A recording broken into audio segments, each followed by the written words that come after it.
بسم الله الرحمن الرحيم.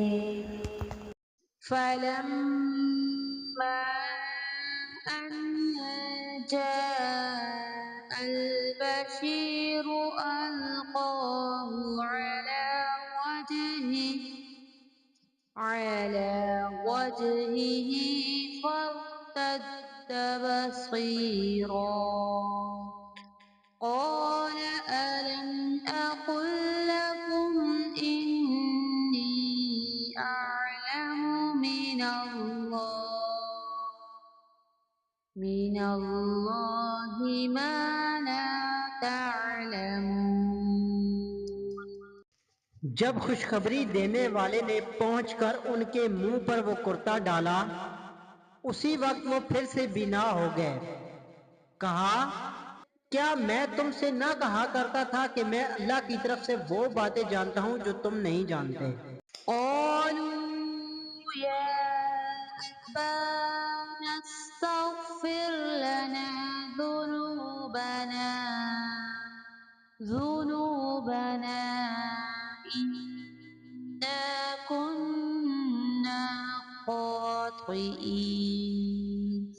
انہوں نے کہا، ابا جی، آپ ہمارے لیے گناہوں کی بخشش طلب کیجئے، بے شک ہم قصوروار ہیں۔ قال سوف أستغفر لكم ربي إنه هو الغفور الرحيم. کہا، اچھا، میں جلد ہی تمہارے لیے اپنے پروردگار سے بخشش مانگوں گا، وہ بہت بڑا بخشنے والا اور نہایت مہربانی کرنے والا ہے۔ فلما دخلوا على يوسف آوى إليه أبويه وقال ادخلوا مصر إن شاء الله آمنين. جب یہ سارا گھرانہ یوسف کے پاس پہنچ گیا، یوسف نے اپنے ماں باپ کو اپنے پاس جگہ دی اور کہا کہ اللہ کو منظور ہے تو آپ سب امن و امان کے ساتھ مصر میں آؤ۔ ورفع أبويه على العرش وخروا له سجدا وقال يا أبت هذا تأويل رؤياي من قبل قد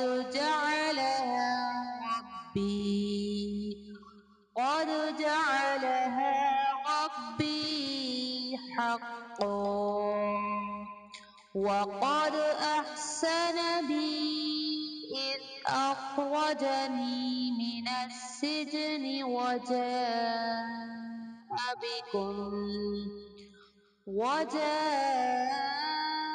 بكم من البدو ومن بعد أن نزغ الشيطان بيني وبين إخوتي إن ربي لطيف لما يشاء إنه هو العليم الحكيم. اور اپنے تخت پر اپنے ماں باپ کو اونچا بٹھایا اور سب اس کے سامنے سجدے میں گر گئے۔ تب کہا، ابا جی، یہ میرے پہلے کے خواب کی تعبیر ہے، میرے رب نے اسے سچا کر دکھایا۔ اس نے میرے ساتھ بڑا احسان کیا جبکہ مجھے جیل خانے سے نکالا اور آپ لوگوں کو صحرا سے لے آیا۔ اس اختلاف کے بعد جو شیطان نے مجھ میں اور میرے بھائیوں میں ڈال دیا تھا، میرا رب جو چاہے اس کے لیے بہترین تدبیر کرنے والا ہے اور بہت علم و حکمت والا ہے۔